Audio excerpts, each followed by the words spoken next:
Hey, ¿qué tal amigos? ¿Cómo están ustedes? En esta oportunidad vamos a hablar de un clips de la CNN y sobre los acontecimientos actualizados de Robert F. Kennedy Jr. que apoya al 100% al presidente Donald Trump. Comencemos. Eric Burner de la CNN reacciona al apoyo de Robert a Trump. Ella dice lo siguiente: las últimas encuestas en estados claves muestran que Kennedy tiene entre el 5 y el 6% de los votos. Ahora bien, se podría decir que no es gran cosa, supuestamente. En realidad, sí es el caso, es enorme y lo es por mucho. CNN dice que el hecho de que Robert ahora apoya al presidente Trump significa que los estados indecisos apoyarán a Trump y que esta elección está esencialmente terminada. First time. Today, RFK Jr. had suspended his campaign endorsing Trump. Kennedy telling reporters that Trump had asked him to, quote, enlist him in his administration. Now, the latest swing state polls show Kennedy with 5 or 6% of the vote. And so when you think about it overall, you may say, well, that's not a big deal. Actually, if that is the case in swing states. Ella dice que estos estados, los swing state, por ejemplo, Arizona, Carolina del Norte, Nevada, Michigan, Pensilvania, Robert tiene 5%.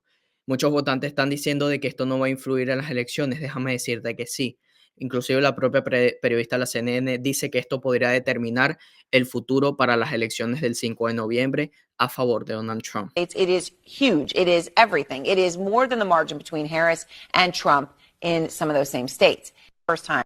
Ahora bien, no han pasado 12 horas cuando ya los medios de la izquierda y estos medios tarifados por el establishment están desterrando historias muertas de Robert.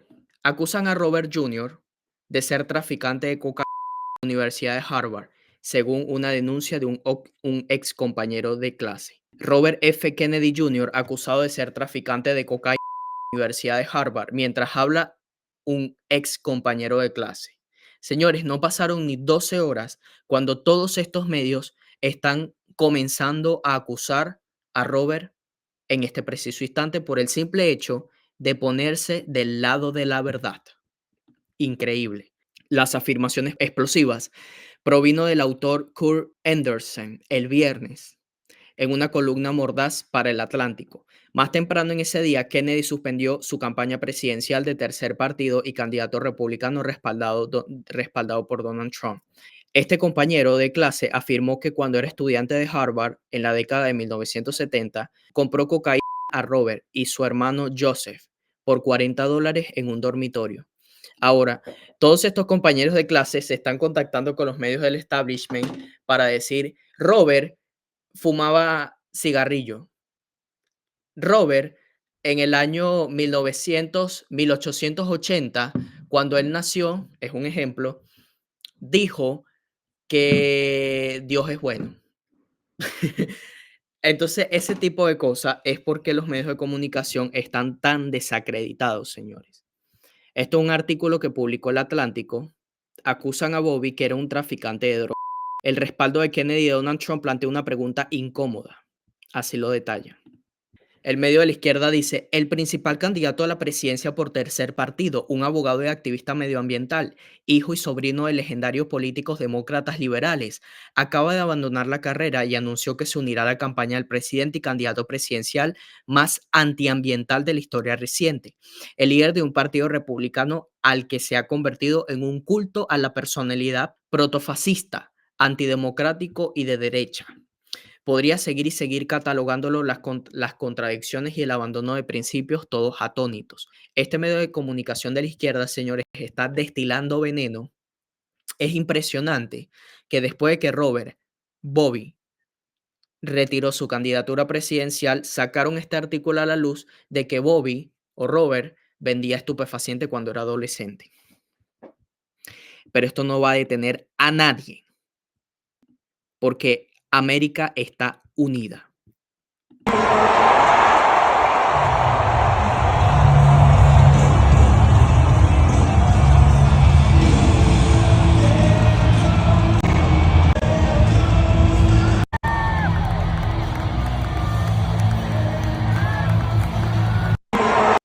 Esto no se lo esperaban los demócratas, señores.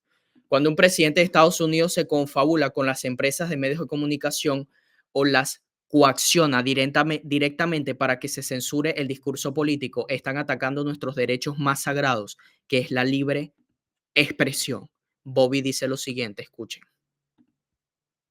When a U.S. president colludes with or outright coerces media companies to censor political speech, it's an attack on our most sacred right of free expression. And that's the very right upon which all of our other constitutional rights rest.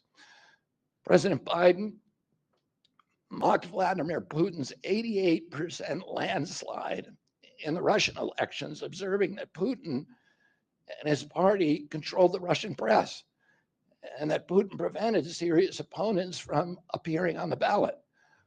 But here in America, the DNC also prevented opponents from appearing on the ballot. And our television networks expose themselves as Democratic Party organs. Over the course of more than a year in a campaign where my poll numbers reached at times in the high 20s, the DNC-aligned mainstream media networks maintain a near perfect embargo on interviews with me. During his 10-month presidential campaign in 1992, Ross Perot gave 34 interviews on mainstream networks. In contrast, during the 16 months since I declared, ABC, NBC, CBS, MSNBC, and CNN combined gave only 2 live interviews from me. Those networks instead ran a continuous deluge of hit pieces with inaccurate, often vile, pejoratives and defamatory smears. Some of those same networks and colluded with the DNC to keep me off the debate stage. Representatives of those networks are in this room right now, and I'll just take a moment to ask you to consider the many ways that your institutions have abdicated this really sacred responsibility, the duty of a free press to safeguard democracy and to challenge always the party in power. Instead of maintaining that posture of fierce skepticism toward authority, your institutions have made themselves government mouthpieces and stenographers for the organs of power. You didn't alone cause the devolution of American democracy, but you could have prevented it. Sí, amigos, entonces estoy de verdad, ¿cómo se podría decir? En shock, estoy anonadado que no han pasado 24 horas cuando están sacando este tipo de información que ya no tiene nada que ver con esta campaña presidencial. Aquí podemos ver a Bobby, a Robert en 1973, diciendo que él era un drug dealer. Increíble, señores, increíble. El autor, Kurt Anderson, en la foto afirmó que le compró estupefacientes a Robert y a su hermano, Joseph, por $40 en un dormitorio. O sea, este señor, que fue compañero de clase de Robert, fue el que dijo que le compró estupefacientes. El escrito alegó que se acercó a Robert y le dijo que fuera a su habitación en el dormitorio, que el sobrino del presidente demócrata John F. Kennedy compartía con el futuro periodista Peter Kaplan. Robert me sirvió una línea para que la probara y me entregó una pajita de plástico de 1,5 pulgadas de largo. Resoplé, charlamos un minuto, creo que le pagué $40 en efectivo, dijo este señor. Era mucho dinero, el equivalente a $300 actuales, pero el polvito blanco comprada a un Kennedy acompañado por un hermano Kennedy, el momento de glamour parecía valer la pena. Ok, vamos a leer las opiniones de las personas. No sé si esto sea cierto o no, y tú tampoco. Es sorprendente que los adultos sigan criticando públicamente a otros por presuntos malos comportamientos de hace décadas. Nadie más ha crecido y madurado. Tan verdaderamente solía vender LSD a mis amigos que lo necesitaban hace 30 años. No he hecho eso en 30 años y ahora soy un miembro respetable de la sociedad. La gente crece, el lado oscuro de la cultura de la cancelación. Si alguien que conocía en la universidad o en la escuela secundaria se postulaba para un cargo, mantendría la boca cerrada incluso si fuera alguien con quien no me llevaba bien en ese momento. No le haría eso a nadie sabiendo cuánto hay por medio. La miseria ama la compañía. Es verdad, señores, este tipo es un miserable. O sea, sabiendo de la carrera presidencial y a lo que nos estamos enfrentando en este momento, el señor simplemente por obtener cientos de dólares, porque obviamente que la CNN le pagó unos dolaritos a este señor, hace estas afirmaciones por el simple hecho de crear cualquier controversia, si es que la crea, porque realmente a mí no me impresionó. En realidad, no sé si a ti te impresionó ese tema en específico. Ahora bien, muchas personas me estaban preguntando que les publicara las declaraciones de Robert traducido en español. Miren esto. 16 months ago, in April of 2023, I launched my campaign for President of the United States. I began this journey as a Democrat, the party of my father, my uncle, the party which I pledged my own allegiance to long before I was old enough to vote. I attended my first Democratic convention at the age of 6 in 1960. And back then, the Democrats were the champions of the Constitution, of civil rights. The Democrats stood against authoritarianism, against censorship, against colonialism, imperialism, and unjust wars. We were the party of labor, of the working class. The Democrats were the party of government transparency and the champion of the environment. Our party was the bulwark against big money interests and corporate power. True to its name, it was the party of democracy. As you know, I left that party in October because it had departed so dramatically from the core values that I grew up with. It had become the party of war, censorship, corruption, big pharma, big tech, big ag, and big money. When it abandoned democracy by canceling the primary to conceal the cognitive decline of the sitting president, I left the party to run as an independent. The mainstream of American politics and journalism derided my decision. Conventional wisdom said that it would be impossible even to get on the ballot as an independent because each state poses an insurmountable tangle of arbitrary rules for collecting signatures. I would need over 1 million signatures, something no presidential candidate in history had ever achieved. And then I'd need a team of attorneys and millions of dollars to handle all the legal challenges from the DNC. The naysayers told us that we were climbing a glass version of Mount Impossible. So the first thing I want to tell you is that we proved them wrong. We did it because beneath the radar of mainstream media organs, we inspired a massive independent political movement. More than 100,000 volunteers sprang into action, hopeful that they could reverse our nation's decline. Many worked 10-hour days, sometimes in blizzards and blazing heat. They sacrificed family time, personal commitments, and sleep month after month, energized by a shared vision of a nation healed of its divisions. They set up tables at churches and farmers' markets. They canvassed door to door. In Utah and in New Hampshire, volunteers collected signatures in snowstorms, convincing each supporter to stop in the frigid cold, to take off their gloves, and to sign legibly. During a heat wave in Nevada, I met a tall, athletic volunteer who cheerfully told me that he had lost 25 pounds collecting signatures in 117-degree heat. To finance this effort, young Americans donated their lunch money, and senior citizens gave up part of their Social Security checks. Our 50-state organization collected those millions of signatures and more. No presidential campaign in American political history has ever done that. And so I want to thank all of those dedicated volunteers and congratulate the campaign staff who coordinated this enormous logistical feat. Your accomplishments were regarded as impossible. You carried me up that glass mountain. You pulled off a miracle. You achieved what all the pundits said could never be done. You have my deepest gratitude, and I'm never going to forget that, not just for what you did for my campaign, but for the sacrifices you made because you love our country. You showed everyone that democracy is still possible here.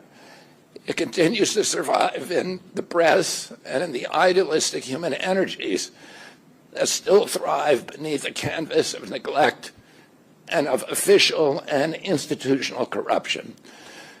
Today, I'm here to tell you that I will not allow your efforts to go to waste. I'm here to tell you that I will leverage your tremendous accomplishments to serve the ideals that we share, the ideals of peace, of prosperity, of freedom, of health, all the ideals that motivated my campaign. I'm here today to describe the path forward that you have opened with your commitment and with your hard labors. Now, in an honest system, I believe that I would have won the election. In a system the kind that my father and my uncles thrived in, a system with open debates, with fair primaries, with regularly scheduled debates, with fair primaries, and with a truly independent media untainted by government propaganda and censorship. In a system of nonpartisan courts and election boards, everything would be different. After all, the polls consistently showed me beating each of the other candidates, both in favorability and also in head-to-head matchups. But I'm sorry to say that while democracy may still be alive at the grassroots, it has become little more than a slogan for our political institutions, for our media, and for our government, and most sadly at all for me, for the Democratic Party. In the name of saving democracy, the Democratic Party set itself to dismantling it, lacking confidence in its candidate, that its candidate could win in a fair election at the voting booth. The DNC waged continual legal warfare against both President Trump and myself. Each time that our volunteers turned in those towering boxes of signatures needed to get on the ballot, the DNC dragged us into court, state after state, attempting to erase their work and to subvert the will of the voters who had signed those petitions. It deployed DNC-aligned judges to throw me and other candidates off the ballot and to throw President Trump in jail. It ran a sham primary that was rigged to prevent any serious challenge to President Biden. Then, when a predictably bungled debate performance precipitated the palace coup against President Biden, the same shadowy DNC operatives appointed his successor, also without an election. They installed a candidate who was so unpopular with voters that she dropped out in 2020 without winning a single delegate. My uncle and my father both relished debate. They prided themselves on their capacity to go toe-to-toe with any opponent in the battle over ideas. They would be astonished to learn of a Democratic Party presidential nominee who, like Vice President Harris, has not appeared in a single interview or an unscripted encounter with voters for 35 days. This is profoundly undemocratic. How are people to choose when they don't know whom they are choosing? And how can this look to the rest of the world? My father and my uncle were always conscious of America's image abroad because of our nation's role as the template for democracy, a role model for democratic processes, and the leader of the free world. Instead of showing us her substance and character, the DNC and its media organs engineered a surge of popularity for Vice President Harris based upon, well, nothing. No policies, no interviews, no debates, only smoke and mirrors and balloons in a highly produced Chicago Circus. There in Chicago, a string of Democratic speakers mentioned Donald Trump 147 times just on the first day. Oh, who needs a policy when you have Trump to hate? In contrast, at the RNC convention, President Biden was mentioned only twice in 4 days. I do interviews every day.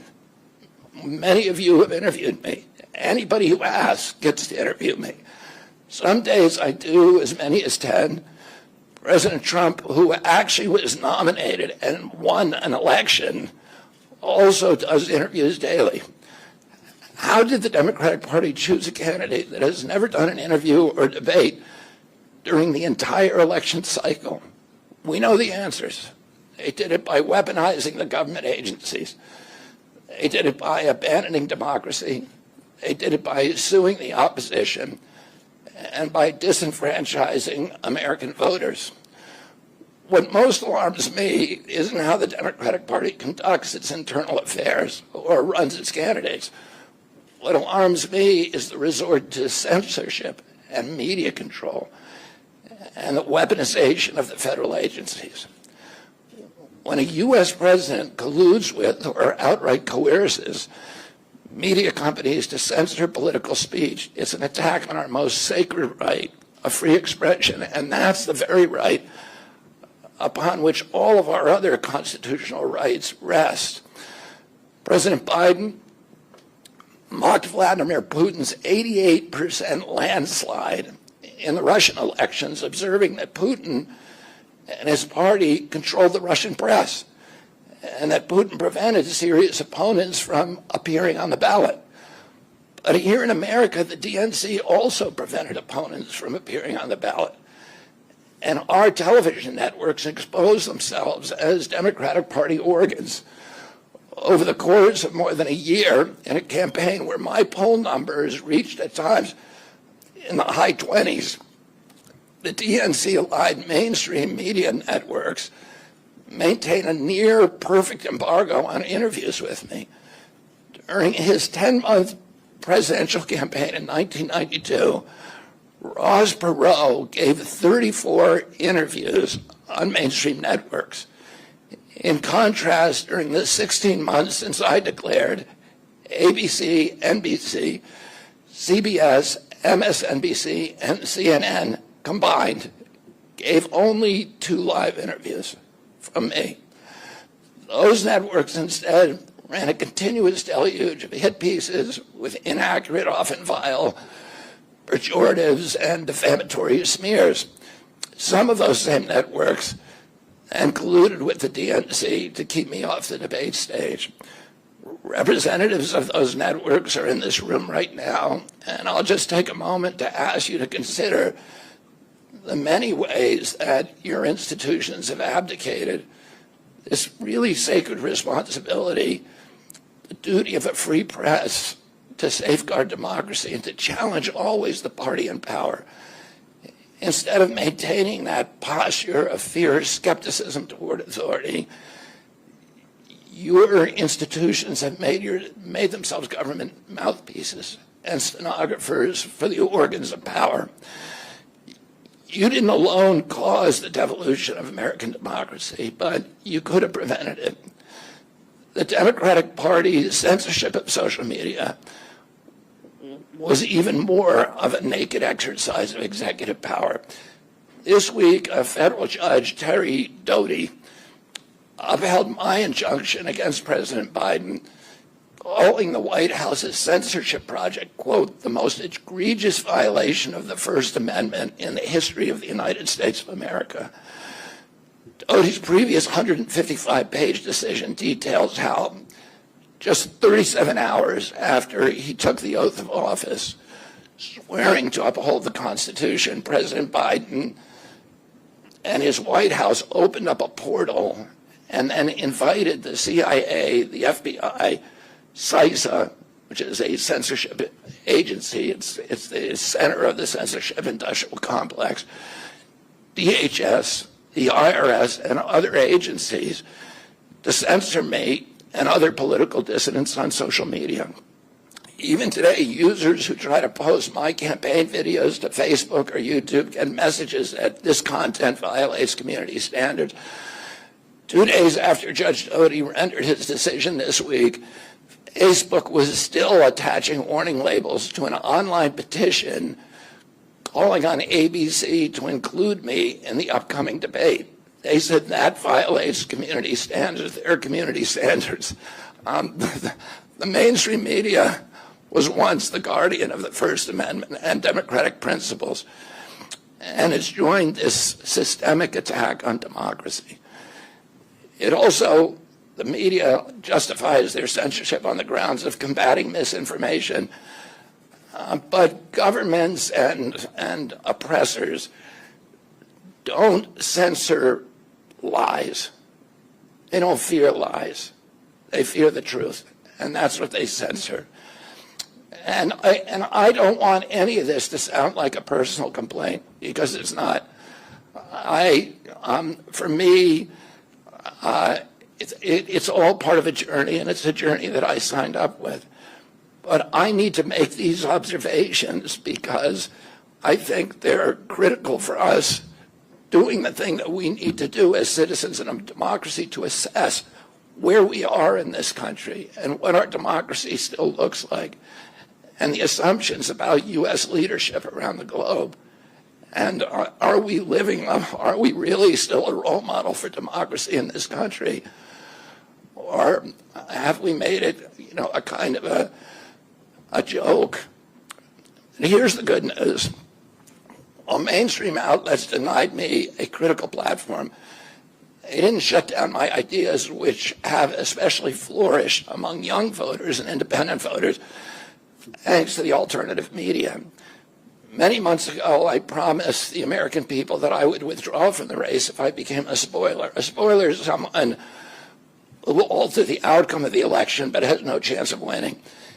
In my heart, I no longer believe that I have a realistic path to electoral victory in the face of this relentless systematic censorship and media control.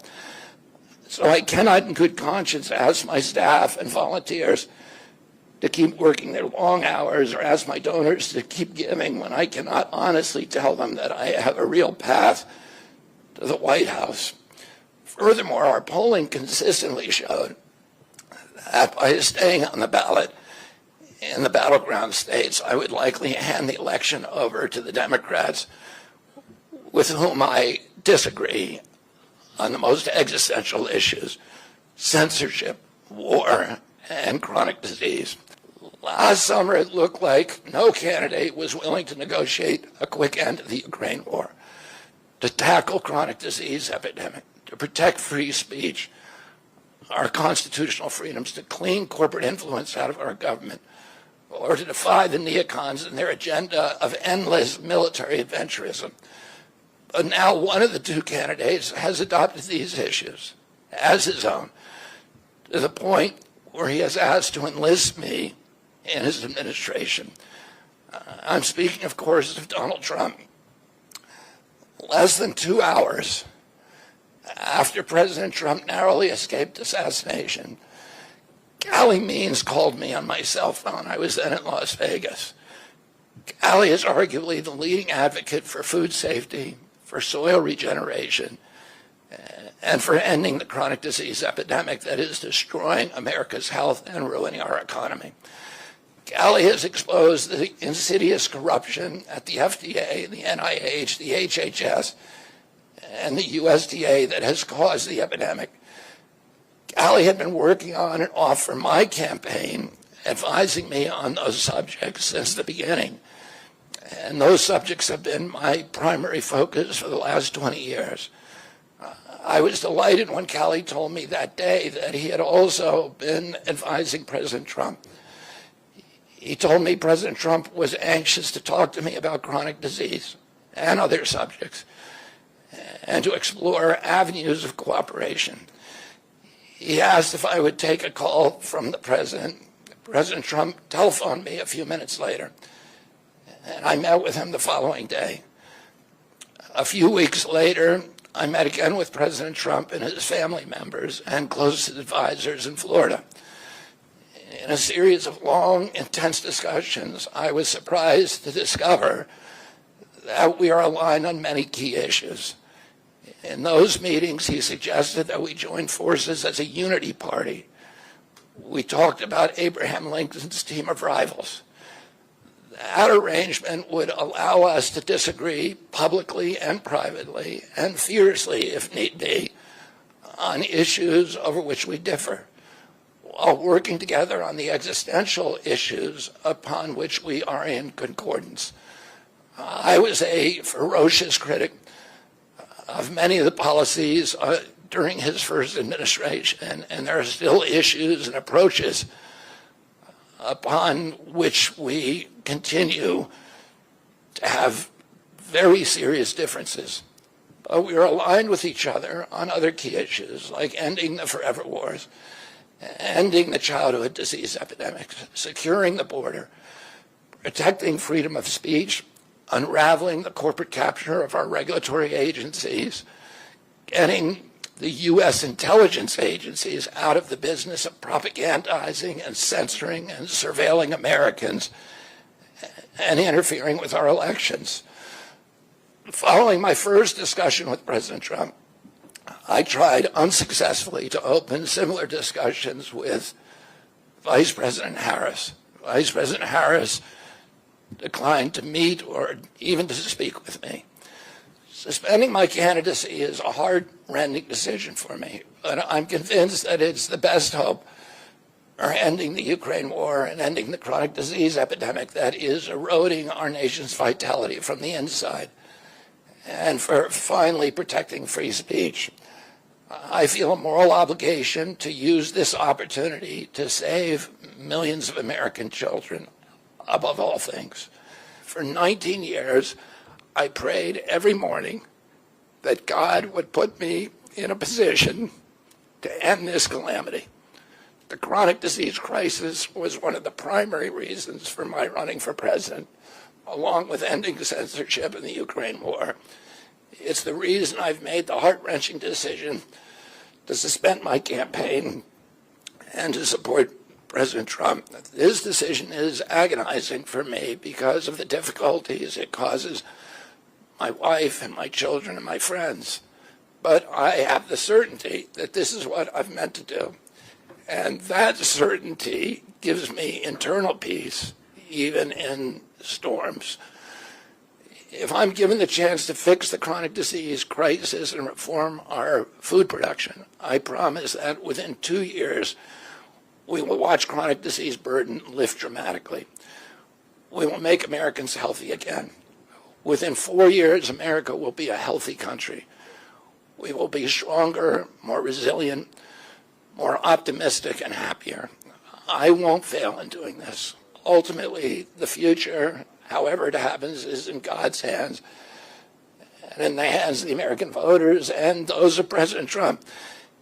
If President Trump is elected and honors his word, the vast burden of chronic disease that now demoralizes and bankrupts the country will disappear. This is a spiritual journey for me.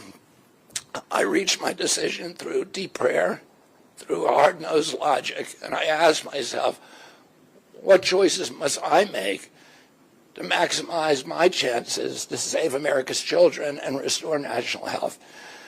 I felt that if I refused this opportunity, I would not be able to look myself in the mirror, knowing that I could have saved lives of countless children and reversed this country's chronic disease epidemic. I'm 70 years old. I may have a decade to be effective. I can't imagine that President Harris would allow me or anyone to solve these dire problems. After 8 years of President Harris, any opportunity for me to fix the problem will be out of my reach forever. President Trump has told me that he wants this to be his legacy. I'm choosing to believe that this time he will follow through.